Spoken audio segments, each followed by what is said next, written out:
Bonjour à tous. Merci d'être ici avec nous. It's a pleasure to be here in Brussels for this NATO summit. And I'd like to thank Prime Minister Michel for hosting us. I'd also like to thank Secretary General Stoltenberg, with whom I just met, for his leadership with this important alliance. And I really do mean it when I say that this alliance, NATO, is important. In this day and age, NATO remains essential to maintaining global peace and security. Nos alliés de l'OTAN sont des partenaires essentiels alors que nous sommes en quête de plus de stabilité mondiale.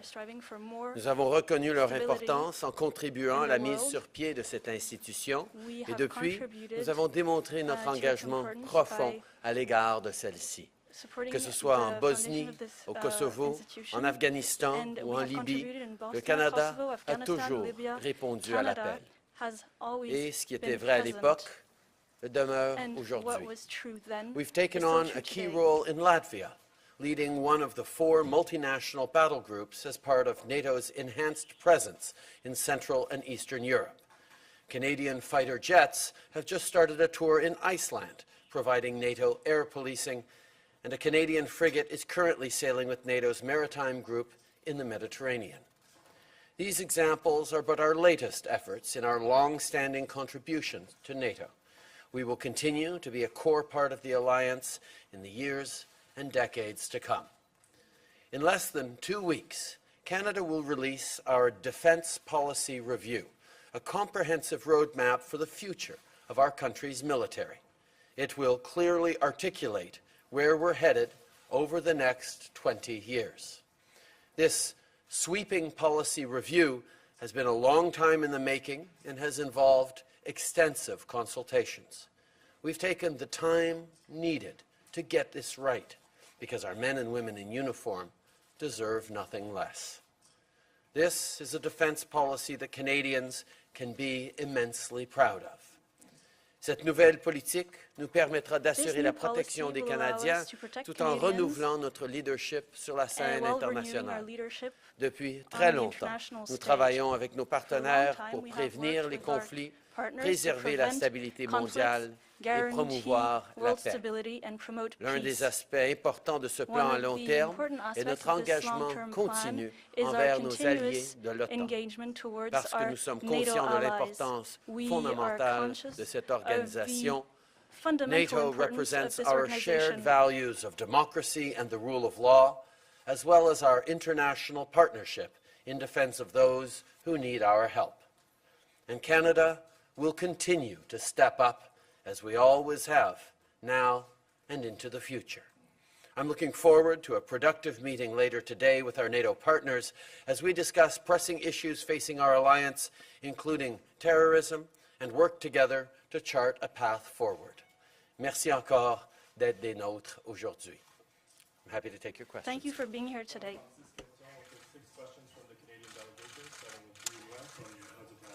Bonjour, M. Trudeau. Si c'est possible de répondre en anglais et en français. Le Canada se fait attendre pour dévoiler, en fait, atteindre les objectifs de dépenses de l'OTAN.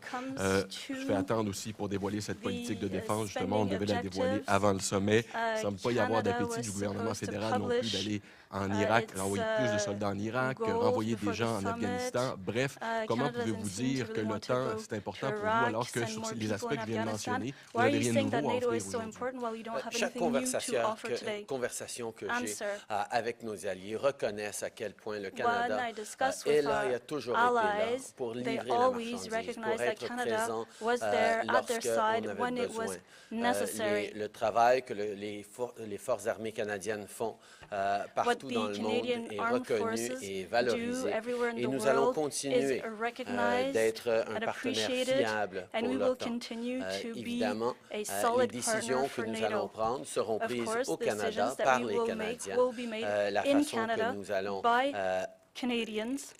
choisir l'avenir pour nos forces armées dépendra des Canadiens et de nos choix. On entend les préoccupations de l'intérêt de nos alliés et nous pouvons les rassurer qu'effectivement, nous allons continuer d'être là pour eux dans les années à venir. Canada has always been recognized as one of the go-to partners in NATO. a country that consistently steps up and steps forward and delivers on the capabilities needed internationally for NATO operations. Our leadership of the battle group in Latvia, our engagements in various places around the world, our history of strong engagements, whether it was in Afghanistan or elsewhere, has had all our allies understand that Canada has always been there, and I can assure them, and I have been assuring them, that Canada will continue to be there. Decisions around Canadian policy are made in Canada by Canadians, and we're listening very careful to Canadians who have recognized, as Minister Sajjan has pointed out, that over many years there have been underinvestments in the Canadian forces, specifically in support for the men and women who serve. We recognize that. That's going to be a big part of our defense policy review, ensuring that full support, full tools are given to the men and women of the Canadian Forces so we can deliver on what Canadians expect and indeed on what our valuable friends and allies around the world expect. Pouvez-vous garantir que cette politique de défense va respecter les priorités de l'OTAN pour les années à venir? Je pense aux dépenses, justement, je pense au terrorisme aussi. Les priorités de l'OTAN reflètent les priorités des Canadiens. Être engagé de façon constructive et productive dans le monde, lutter contre l'instabilité, le terrorisme, démontrer une défense de nos valeurs et de la loi et l'ordre.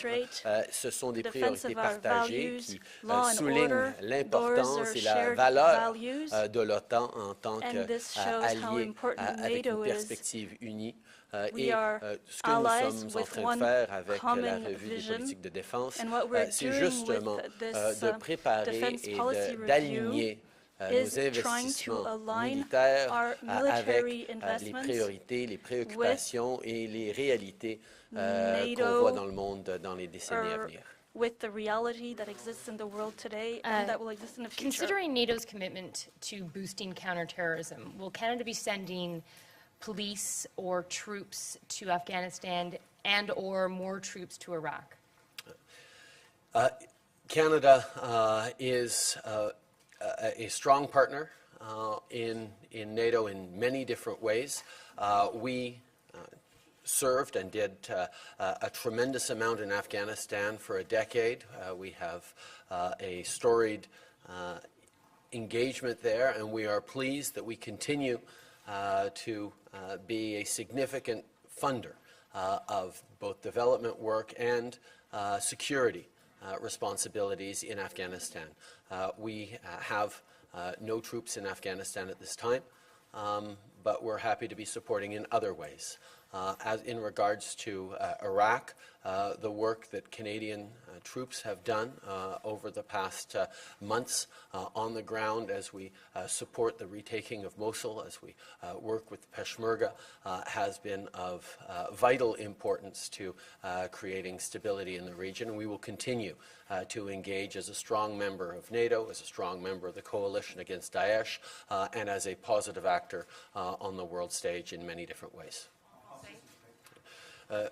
Le Canada, pendant bien des années, a démontré sa présence et son leadership et ses capacités dans la guerre en Afghanistan.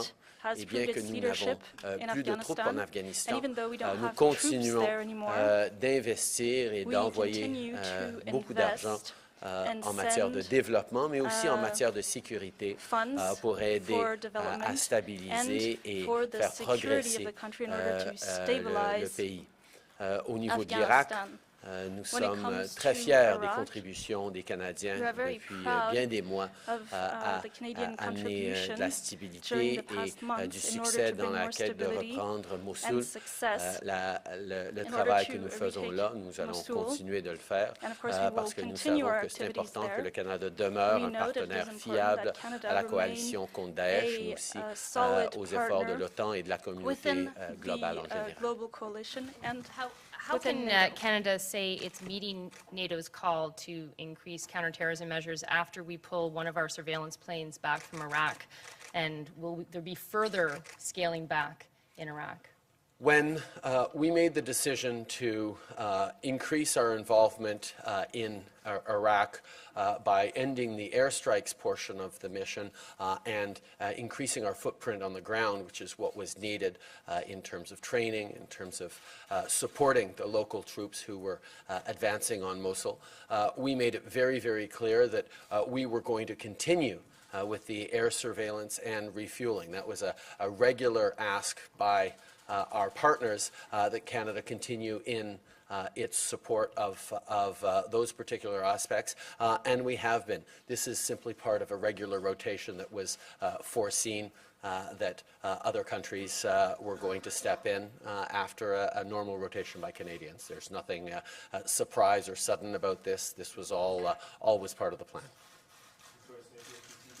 Good afternoon, Prime Minister. When the White House says that NATO countries are not meeting their targets and are not doing their fair share, do you think the White House means Canada? One of the things that we've done very effectively over the past number of years is demonstrate how Canada is always there as a reliable partner on NATO operations. Canada is one of the go-to countries that the NATO alliance knows it can count on for stepping up in situations where it's needed. That's why we're being a framework nation in Latvia, why we've consistently been engaged in big operations and will continue to. In regards to our relationship with the United States, the work we're doing on NATO, the presence we have in global issues in general has been recognized and supported by the United States, and we continue to work very closely with our American partners to ensure that we are having individually and collectively the right impact around the world. Les conversations que nous avons avec les États-Unis sont toujours très, très positives. Comment nous pouvons aider à promouvoir nos valeurs, la paix, la sécurité dans le monde. On travaille en très proche proximité, évidemment, sur la défense de l'Amérique du Nord par NORAD, mais on continue à chercher des façons d'être impliqués de façon positive pour travailler avec les Américains et tous nos partenaires pour établir plus de paix et sécurité dans le monde. And the rest of our allies to establish peace and security throughout the world. In your opinion, is the Canadian military underfunded right now? One of the things we saw very clearly when Minister Sajjan released the report a number of weeks ago is that over the past 10 years and more than that, there have been underfunding for the troops specifically, for the men and women of the Canadian Forces, in their care, in their equipment, in the support and training that goes directly to the valorous women and men from across our country who choose to serve their country and put tremendous risk on themselves and their families. It is going to be extremely important moving forward that Canadians see that their government has heard the pride that all Canadians feel in supporting our troops, and that we demonstrate with concrete actions and investments that our priority is in supporting the extraordinary men and women of the Canadian Forces who choose to serve. That is where our focus is. Prime Minister, Manchester has proven yet again probably a significant intelligence failure.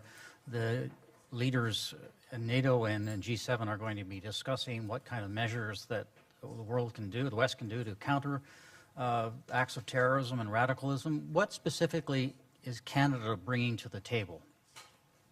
Canada is a proud and useful member of the Five Eyes Partnership, specifically, but also of global intelligence sharing networks where regularly we are playing an important role in collecting and especially in analysis of various data.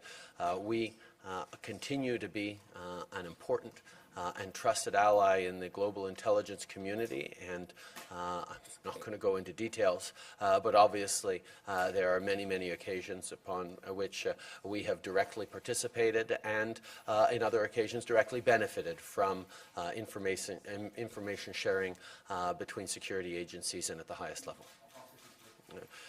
Le Canada demeure un fier partenaire Canada remains dans les Five a Eyes, proud partner qui in the Five Eyes, démontre à quel point nous devons de partnership, travailler ensemble pour assurer la showing sécurité how de we nos must all citoyens. work Nous together sommes aussi très to présents ensure avec nos security. alliés dans la collecte We are et very closely le involved partage with et our l'analyse allies in the d'informations collection, par rapport à la sharing sécurité de and nos citoyens analysis et de notre planète. of Et intelligence nous allons to continuer protect de our l'être. citizens and the Nous savons world, à quel and we point will be so in future. les actes terribles We comme know on a vu à Manchester nous how these affectent au-delà horrific de nos frontières acts in nationales. Manchester Et have c'est pour ça repercussions que well nous allons beyond toujours national être borders. un And that's partenaire why à nos amis we et à nos are and alliés will en continue matière de to sécurité. be a strong, reliable ally. Canada then has helped stop terrorist attacks through some of our intelligence work. And secondly, is there any links with the 6 known people to be involved in Manchester with anybody in Canada? And, well, I've got you on this. Has there been a heightened alert in Canada of our security agencies and our military as a result of what happened in London? I'm not going to go into details on operational matters or on this specific incident, but Canada is always focused on ensuring that the safety of Canadians, of our communities, and indeed working with our partners is our top priority. We will always do what is necessary to keep Canadians safe, to keep our communities safe, and to work with our friends and allies to keep their communities and their citizens safe. That remains a strong priority for this government and is certainly going to be a topic of discussion this afternoon at the NATO summit. Le Canada reconnaît qu'une des Canada responsabilités fondamentales recognizes one de of tout the gouvernement, fundamental c'est de responsibilities of any protéger government la is to sécurité de protect de ses the citoyens safety and et security of its de ses communautés. citizens C'est and pour its ça que nous communities. travaillons avec And that diligence is pour why we are évaluer working les diligently des possibles menaces to envers les Canadiens. Nous face travaillons avec nos possible alliés, threats mais aussi against à l'interne. Canada. Et We're nous working allons with our continuer allies de faire and tout ce qui est internally possible, as tout ce qui est well. nécessaire And we will do pour our assurer la utmost sécurité to des ensure Canadiens et de the nos alliés. security of Canadian and Hi, allied Prime Minister. citizens. One of the things that's going to be agreed to here today is creation of a new terrorism intelligence cell, improve how you share information between partners, including on foreign fighters. But coming into this meeting, there are some concerns about intelligence sharing. President Trump shared Israeli intel with the Russians. Theresa May is coming here apparently quite upset that U.S. officials have apparently leaked details of the Manchester investigation. So given that track record, do you trust President Trump to be an effective intelligence and NATO partner? The track record has shown that collaboration and cooperation between allies, friends, and partners has saved lives and keeps all of our citizens safe. We are going to continue to collaborate and to work together to ensure that we're doing everything we can to keep citizens and our communities safe. But Prime Minister, do you have any concerns about that collaboration when you consider that right now one of the partners is making global headlines for leaking information either on purpose or by accident? I mean, how should Canadians have confidence in this further entrenching of intelligence sharing that you're going to agree to here today? I think Canadians know that when NATO stands united, when partners are working together to keep citizens safe, in countries with shared values and approaches, and citizens who understand that openness and free societies are important goals that we need to continue to defend and work towards. We will continue to work with all our allies to keep Canadians and all citizens around the world as safe as we can.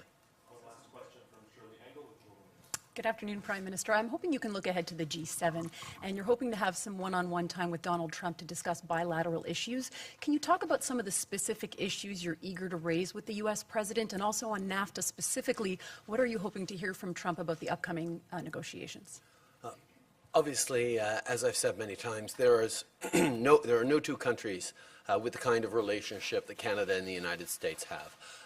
The trade between our two countries has led to prosperity on both sides of the border, tremendous job creation for the middle class in Canada and in the United States, and we're always open to improving trade deals. NAFTA has been improved a dozen times over the past 2 decades, and we're looking forward to sitting down to talk about ways we can enhance and strengthen both our trading relationship and the outcomes for workers and citizens on both sides of the border.